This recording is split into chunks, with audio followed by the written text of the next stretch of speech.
అందరికీ నమస్కారం అండి. ఈరోజు చిరంజీవి వామన్ పారేపల్లి పుట్టినరోజు సందర్భంగా వారి అమ్మగారు రజనీ గారు, నాన్నగారు సురేష్ గారు మన హోంలో ఉన్న పెద్దవారందరికీ రోజు భోజనానికి ఏర్పాట్లు చేశారు.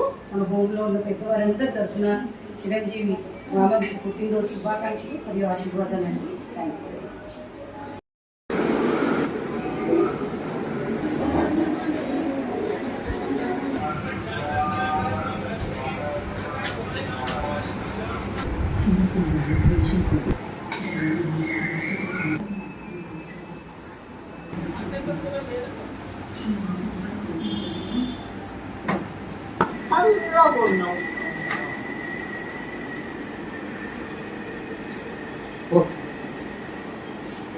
నేను వేసుకోదాకపోతున్నాను. నేను అమ్మ చపాలి నేను పోతున్నాను.